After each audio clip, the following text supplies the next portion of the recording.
इज़रा की पुस्तक अध्याय 7।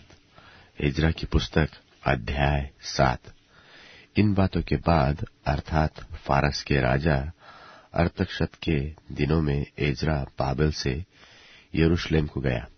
वह सरायाह का पुत्र था और सरायाह अजर्याह का पुत्र था। अजर्याह हिल्किय्याह का और हिल्किय्याह शल्लूम का, शल्लूम सादोक का, सादोक अहीतूब का, अहीतूब अमर्याह का, अमर्याह अजर्याह का, अजर्याह मरायोत का, मरायोत जरह्याह का, जरह्याह उज्जी का, उज्जी बुक्की का, बुक्की अबीशू का, अबीशू पिनहास का, पिनहास एलियाजर का, और एलियाजर हारून महायाजक का पुत्र था। यही इज़रा मूसा की व्यवस्था के विषय जिसे इस्राएल के परमेश्वर यहोवा ने दी थी निपुण शास्त्री था। और उसके परमेश्वर यहोवा की कृपा दृष्टि जो उस पर रही, इसके कारण राजा ने उसका मुंह मांगा वर दे दिया। और कितने इस्राएली और याजक, लेवीय, गवैये, द्वारपाल और नतीन के कुछ लोग अरतक्षत्र राजा के 7वें वर्ष में यरूशलेम को गए। और वह राजा के 7वें वर्ष के 5वें महीने में यरूशलेम को पहुंचे। पहले महीने के पहले दिन को तो वह बाबेल से चल दिया और उसके परमेश्वर की कृपा दृष्टि उस पर रही।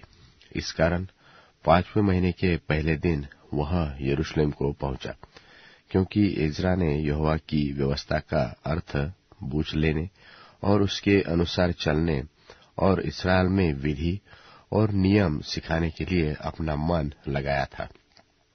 जो चिट्ठी राजा अरतक्षत्र ने इज़रा और याजक और शास्त्री को दी थी, जो यहोवा की आज्ञा के वचनों का और उसकी इस्राएलियों में चलाई हुई विधियों का शास्त्री था, उसकी नकल यह है।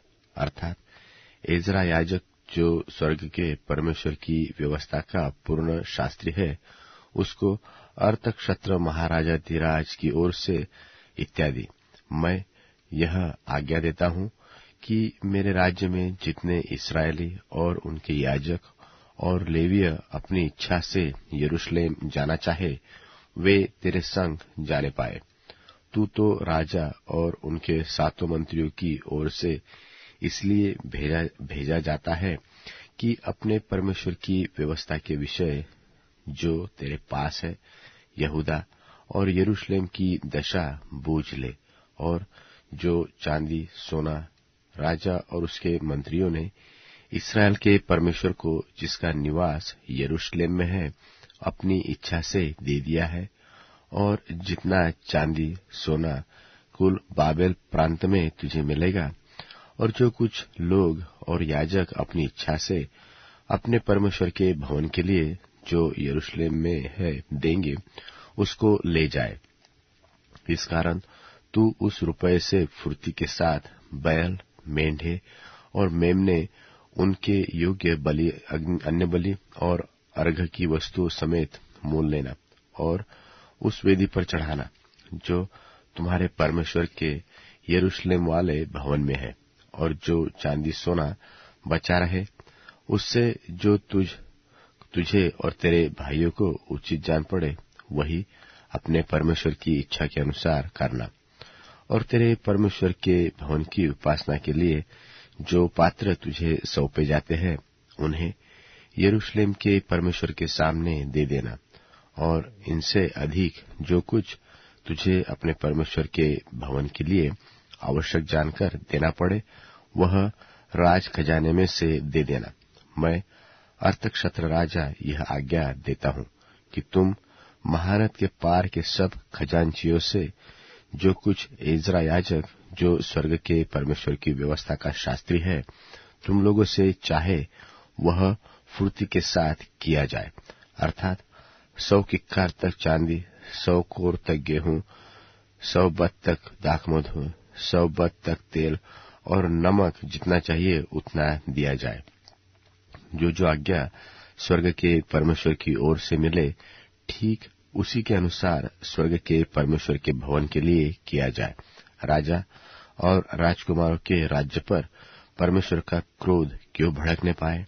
फिर हम तुमको चिता देते हैं कि परमेश्वर के उस भवन के किसी याजक, लेवीय, गवैये, द्वारपाल, नतीन व और किसी सेवक से कर, चुंगी व राहदारी लेने की आज्ञा नहीं है।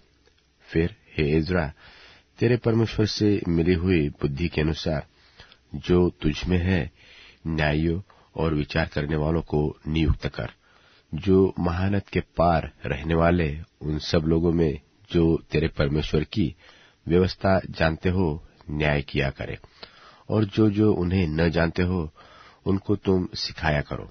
और जो कोई तेरे परमेश्वर की व्यवस्था और राजा की व्यवस्था न माने, उसको दंड फुर्ती से दे दिया जाए, चाहे प्राण दंड, चाहे देश निकाला, चाहे माल जब्त किया जाना, चाहे कैद करना। धन्य है हमारे पितरों का परमेश्वर यहोवा, जिसने ऐसी मनसा राजा के मन में उत्पन्न की है कि यहोवा के यरूशलेम के भवन को संवारे, और मुझ पर राजा और उसके मंत्रियों और राजा के सबसे बड़े बड़े हकीमों को दयालु किया।